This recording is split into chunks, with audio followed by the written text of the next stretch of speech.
누가복음 19장 1절로 10절의 말씀을 우리 다 같이 한 목소리로 봉독하겠습니다. 예수께서 여리고로 들어가 지나가시더라. 삭개오라 이름하는 자가 있으니 세리장이요 또한 부자라. 그가 예수께서 어떠한 사람인가 하여 보고자 하되 키가 작고 사람이 많아 할 수 없어 앞으로 달려가서 보기 위하여 돌무화과 나무에 올라가니 이는 예수께서 그리로 지나가시게 되밀어라. 예수께서 그곳에 이르사 쳐다보시고 이르시되 삭개오야 속히 내려오라. 내가 오늘 내 집에 유하여야 하겠다 하시니 급히 내려와 즐거워하며 영접하거늘 무사람이 보고 수군거려 이르되 저가 저인의 집에 유하러 들어갔도다 하더라. 삭개오가 서서 주께 여짜오되 주여 보시옵소서 내 소유의 절반을 가난한 자들에게 주겠사오며 만일 누구의 것을 속여 빼앗은 일이 있으면 내 갑절이나 갚겠나이다. 예수께서 이르시되 오늘 구원이 이 집에 이르렀으니 이 사람도 아브라함의 자손이미로다. 인자가 온 것은 잃어버린 자를 찾아 구원하려 함이니라. 아멘. 제가 신학교 다닐 때 그 학기 중에 논문을 하나 쓰기 위해서 제가 롱아일랜드에 있는 한 로컬 교회의 AA 프로그램에 참석한 적이 있었습니다. 알코홀릭 어나니머스, 그러니까 익명의 알코올 중독자들의 모임이라고 이렇게 할 수 있는데요. 이제 거기에 참석해서 그 AA 프로그램이 가지는 이렇게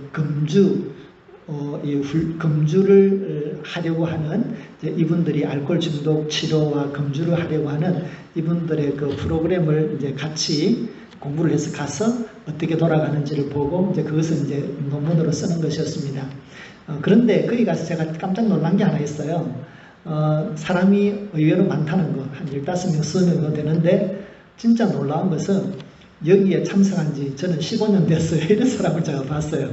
그러니까 금주를 하기 위해서, 알코올로부터 벗어나기 위해서 몇 년을 노력했어요? 15년 이상 노력하신 분들, 뭐 10년, 8년 이렇게 한 분들이 있어요. 그래서 제가 드는 생각이 이분이 진짜 끊을 마음이 있나? 그것은 마치 우리 주부분들께서 10년씩 계속해서 다이어트 하시는 거하고 같은 거잖아요. 그래서 이게 진짜 이렇게 정말로 끊을 생각이 있나? 이제 이런 생각이 들기도 하고, 한편으로는 중독이 참 무섭구나. 벗어나려고 해도. 그래서 쉽게 못 벗어나는 그런 일도 있습니다. 어디 미국 사회가 뭐 단지 알코올 중독만 문제겠습니까?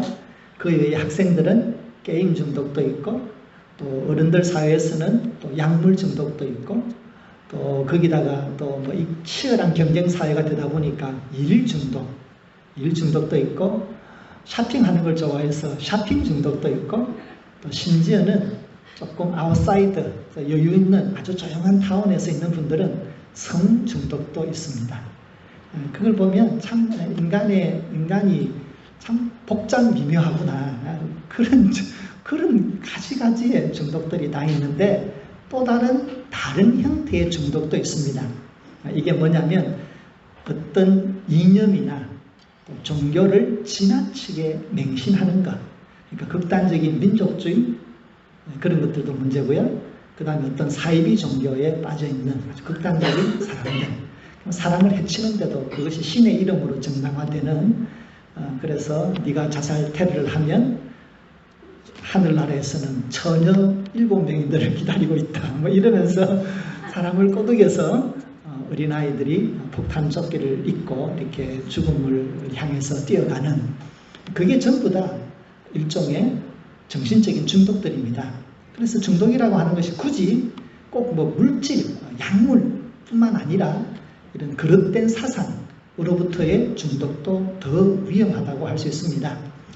중독이 가지는 근본적인 문제가 있습니다. 그것은 그로 하여금 자기의 삶을 주체적으로 살지 못하게 한다는 것입니다. 제가 맨하탄을 가는데 비가 왔어요. 비가 오니까 이게 빌딩 앞에서 사람들이 모여가지고 입구에 모여 있는데 뭐 하는 줄 아세요? 비가 오는데 비를 피하면서 이러고 있는 거예요. 이 담배 하나 거기에 매여 있는 거예요. 그런데 약물에 매여 있는 사람, 정신적인 중독에 매여 있는 사람, 근본적으로 하나님이 인간에게 주셨던 그 누구도 빼앗을 수 없는 자유를 스스로 포기하고 그런 중독된 물질과 이념과 사상에 중독이 된 사람입니다. 그래서 그는 결코 자기의 삶을 주체적으로 정말 자유롭게 자기의 삶을 선택할 수 없는 사람들입니다. 오늘 우리는 그러한 종류의 사람을 만나게 됩니다. 여러분들이 다 아는 세금을 거두는 사람 삭개오입니다. 그는 무슨 중독이 있었을까요? 물질주의에 대한 중독입니다. 그 중독이 얼마나 심했던지 자기를 뺀 모든 민족이, 모든 이웃이 자기를 다 욕하고 저 나쁜 놈이라고, 재수없는 사람이라고, 부정한 사람이라고, 죄인이라고, 민족을 팔아먹는 사람이라는 손가락질을 하여도 그거 다 무시하고 세금을 악착같이 거두어서 자기의 집을 넓히고 좋은 물건 사놓고 집을 화려하게 꾸미고 좋은 옷을 입고 맛있는 것을 먹고 지내면 다 된다고 믿는 사람이었습니다. 그래서 그는 아주 부자 동네에서, 여리고라고 하는 이 부자 동네에서 좋은 집 속에서 갇혀 사는 사람이 되고 말았습니다. 많은 것을 가졌지만 그러나 그 많은 것들이 그를 행복하게 할 수 없었던 것 같습니다. 그래서 그의 마음속에는 어떤 내적인 공간이 생기게 되었습니다. 물질로 채울 수 없는 공간, 돈이 채울 수 없는 공간, 화려한 집이 채울 수 없는 그 공간 때문에 그는 무엇에 대한 갈망이 있었습니다. 그러는 중에 예수님이 그 마을에 온다는 이야기를 들었습니다. 이제 예수님은 이 여리고를 마지막으로 해서 이제 그 다음이면 예루살렘으로 들어가시게 됩니다. 그래서 오늘 본문이 끝나고 나면 예수님께서 예루살렘에 입성하는 것이 나오는데요. 예수님의 여행의 마지막 여행입니다.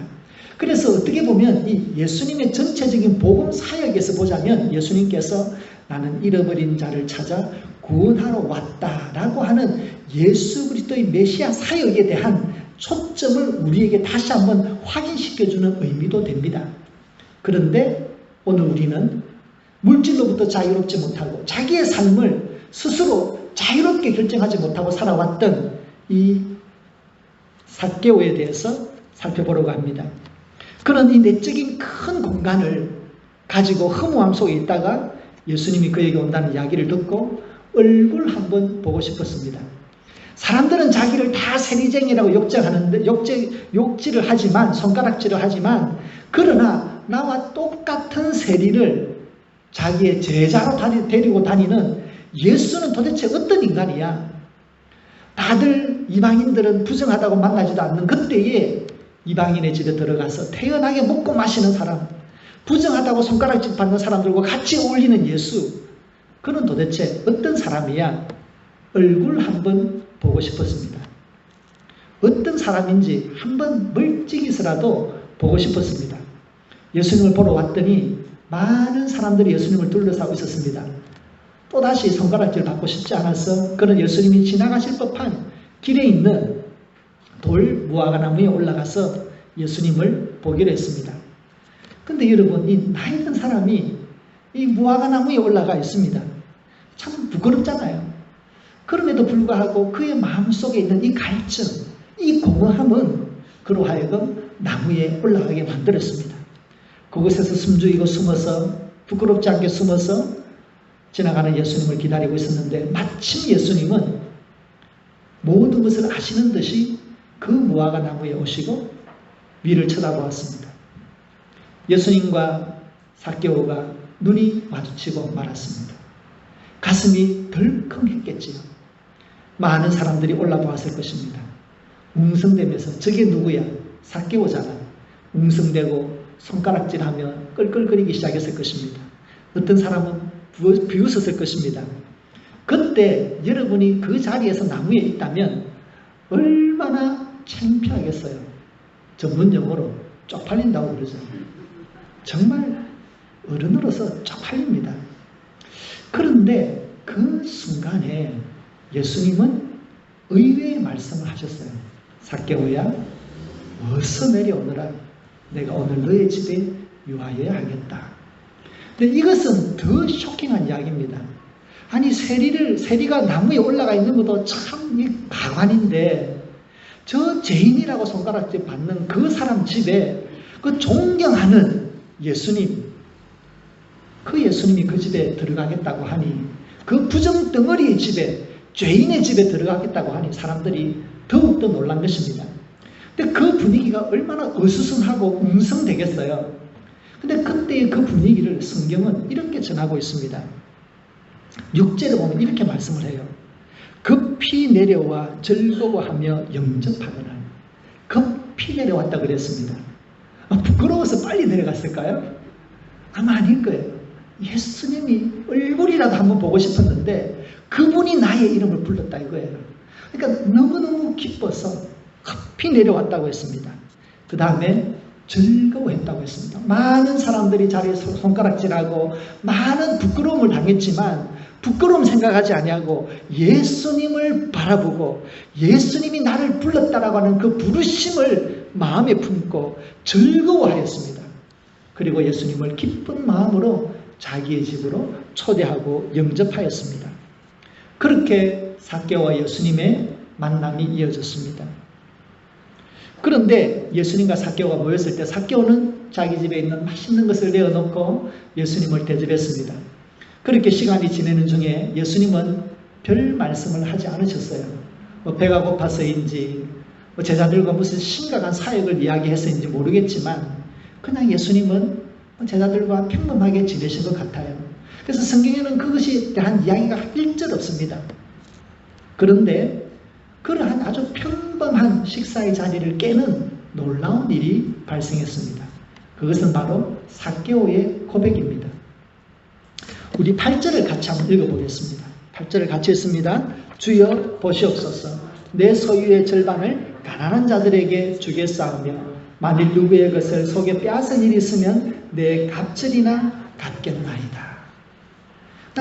그냥 밥 먹고 있는 그 자리에 예수님 맛있게 드십시오. 제자들 보고 선생님들 많이 드세요.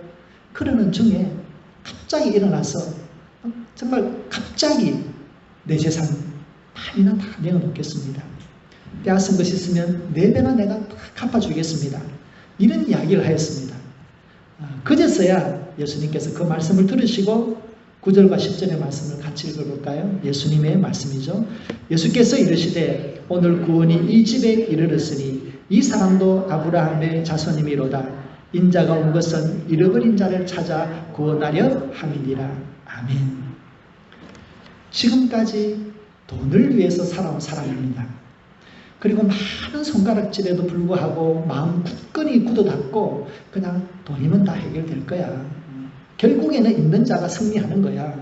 이런 생각으로 살아왔는데 그는 예수님과 같이 밥 먹는 자리에서 지금까지 그를 그렇게 옮겨지었던 이 자기중심적인 생각, 이기적인 생각, 그리고 그 돈, 그것을 그냥 한순간에 놓아버렸습니다. 여러분, 이것이 가능한 일입니까? 그동안 자기의 삶을 움켜쥐었던 그 힘, 그 물질주의, 그 욕심, 그것으로부터 그는 완전하게 자유하게 된 것입니다. 완전히 자유하게 된 것입니다. 그가 어떻게 해서 이런 자유함을 얻을 수 있었을까요? 첫째는 예수님에게서는 언제나 새로운 출발이 있음을 그는 예수님과의 짧은 만남을 통해서 믿게 되었습니다. 우리 같이 한번 읽겠습니다. 예수님에게서 새로운 출발이 있음을 믿었습니다. 그렇습니다. 예수님에게는 언제나 새로운 출발이 있습니다. 제가 재밌는 얘기를 하나 들었습니다. 여러분 허재 좋아하시죠? 허재가 농구 선수인데요. 저희들 학창시절 때 참 허재가 잘했어요. 근데 이 허재 이 농구 선수가 국가대표를 마치고 실업팀도 마치고 그리고 나서 이제 감독이 되었다 그래요. 근데 이 허재가 굉장히 성격이 급하거든요. 그래서 뭐 심판한테도 많이 달려들고 이제 그런 사람으로 좀 매너가 없는 사람으로 좀 알려진 사람이에요. 근데 이제 허재가 드디어 이제 감독이 되었는데 사람들이 허재는 농구를 잘하니까 뭐 당연히 그가 이제 감독을 하면 잘할 줄 알았는데 그러지를 못했어요. 그래서 사람들이 물었어. 허재 감독께서 이제 감독을 하시는 중에, 지금은 이제 감독을 그만뒀거든요. 감독을 하시는 중에 좀 뭐 아쉬운 게 없느냐, 뭐 좀 실수한 게 없느냐 이렇게 물었어요. 그랬더니 자기의 성격을 이야기하더라고요. 내가 참 성격이 급했다고. 그러면서 자기가 처음에 감독을 했을 때는 이기고 싶은 욕심 때문에 선수들에게 이제 지시를 하면, 그럼 선수들이 이제 감독의 작전에 따라서 이제 뭐 이렇게 공격을 하고 이제 수비를 해야 되는데 그대로 하지 않는 선수가 꼭 있다 그래요. 그러면 그날은 이 허재 감독은 경기가 이기든 지든 상관이 없어. 실수한 그 사람만 계속 본다 그래요. 얘가 실수를 또 하나, 내 오더를 어떻게 어기나 그것만 계속 본다 그래요. 그러면 이 선수가 어떻게 되겠어요? 더 잘할까요? 못할까요? 이 선수가 긴장을 해가지고 자기가 할 수 있는 퍼센트가 지금까지는 60이었다 그러면 나중에는 10, 20밖에 발휘하지 못해서 그 경기는 그 선수 때문에 적으면 안 돼요. 그래서 그거를 자기가 참 미숙했다. 처음에 감독할 때에 그게 미숙했다라고 하는 거예요. 한 사람을 바르게 세울 때에 두 가지 방법이 있습니다. 가장 효과적인 방법이 무엇일까요? 물리적인 충격이죠. 그래서 우리 한국에서 학교가 굉장히 폭력적인 선생님들이 있는 근본적인 이유는 일본이 한국 교육을 그렇게 처음부터 시작을 했습니다. 일본 선생님들이 교장부터 칼을 차고 다니면서, 군복을 입고 다니면서 학생들을 그냥 물건처럼 때린 거예요. 이제 그 교육의 방식이 그대로 한국에 자리를 잡아서, 그리고 군사주의 문화가 있어서 우리가 이제 어릴 때부터 이제 맞고 자라고, 하이스쿨 때 안 맞으면 가기 전에 한 대를 맞아야 될 텐데 이런 생각이 들 정도로 그랬습니다. 그래서 우리가 뭔가 실수한 사람, 잘못된 사람을 세우려고 하면 먼저 혼내야 돼. 지적을 해야 돼. 뭐가 문제를 알아야 돼. 이런 스타일이 있습니다. 다른 하나는 격려하면서 기다려주는 사람이 있습니다. 오늘 예수님은 이 삭개오에 대해서 어떤 방법을 쓰셨습니까? 너 나를 불렀으니까 내가 오늘 잘됐다. 내가 너에게 모든 너의 문제를 내가 오늘 분석해서 알려줄 테니까 잘 기억했다가 앞으로 새 사람 되어라 라고 하면서 예수님께서 그에게 도덕을 가르쳤다면 아마 그는 자기의 재산을 내려놓지 못했을 것입니다. 그러나 예수님은 그 자리에 오셔서 그냥 주는 밥 먹고 그냥 주는 포도주 마시고 얼큰하게 취해가지고 그냥 계셨어요. 그냥 그의 삶의 한 가운데에 마치 손님처럼 조용히 계셨습니다. 그러면서 삭개오가 조용히 계신 그 예수님, 아무것도 하지 않고 그냥 마치 손님처럼 와 있는 그 예수님, 그 예수님이 계시는 그 함께함의 시간을 가졌습니다. 예수님은 삭개오가 자기를 보기 위해서 나무에 올라갈 때부터 그를 아셨습니다. 그는 새로운 삶을 향한 갈증이 있다는 것을 아셨습니다. 그는 자기의 삶을 변화시키고 정말 자유로운 사람으로 살기를 원하는 그 내적 갈망을 이미 아셨습니다. 그래서 예수님은 손님처럼 그의 삶에 개입하셔서 조용히 계시고 그와 같이 먹고 마시고 기다려 주셨습니다. 예수님의 기다림 속에 그가 그동안에 있었던 손가락질 받던 기억들도 사라져버리고 나무 위에 올라가서 창피당했던 것도 사라져버리고 내 삶 가운데 예수님이 나를 지켜보고 있구나. 나도 예수님이 지켜보고 욕 듣지 않고 그래서 예수님이 나를 지켜볼 수 있는 그런 사람이구나. 예수님에게는 뭔가 새로운 출발이 있다는 것을 그는 믿게 되었습니다. 예수님은 그렇게 기다려주셨고 예수님의 조용한 기다림 속에서 그는 예수님 안에서 새로운 출발이 싹 틀 수 있다라고 하는 믿음을 가지게 되었습니다. 그 믿음 때문에 그는 그동안에 그토록 움켜잡았던 돈을 자유롭게 내려놓고 자유로운 사람이 될 수 있었습니다. 여러분, 우리가 예수님을 믿을 때에 우리는 언제나 정답을 원합니다. 하나님 이게 오라요, 저게 오라요. 하나님 이거 해줄 거예요, 말 거예요. 그래서 우리는 기도 중에 언제나 the answer, 정답을 기다리고 있습니다. 그런데 때로 주님은 우리에게 대답을 주시지 않고 대신에 마치 손님처럼 조용히 계십니다. 왜 조용히 계실까요? 이미 우리는 믿음 안에서 무엇이 선하며 무엇이 악한지를 이미 대부분은 분별하고 있습니다. 그래서 예수님은 우리 가운데 때로는 손님처럼 조용하게 계십니다. 그것은 우리를 버려둔 것이 아닙니다.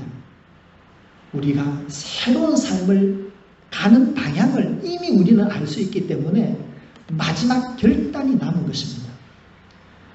삭개오가 자기의 모든 재산을 내려놓겠다라고 하는 결단은 예수님의 설득과 강요에 의해서 된 것이 아닙니다. 그것은 전적으로 자기 자신의 결단이었습니다.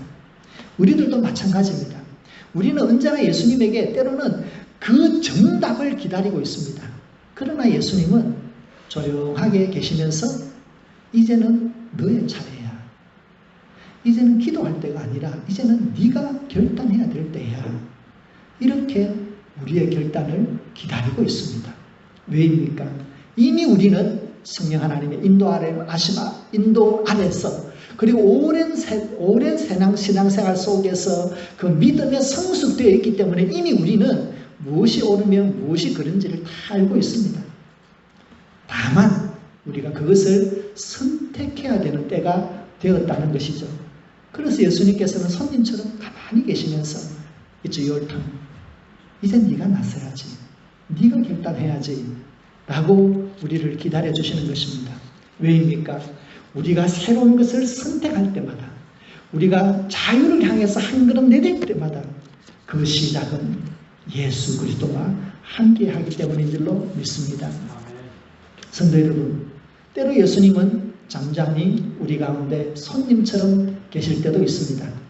우리가 생각하기로는 기도할 때마다 그래 응답을 해주시고 그렇게 함께 해주시기를 원할 때가 있지만 그러나 주님은 때로 손님처럼 오늘 본문에서 우리가 보여지는 것처럼 아무 말 없이 우리와 그저 우리의 삶 가운데 그저 동행할 뿐입니다.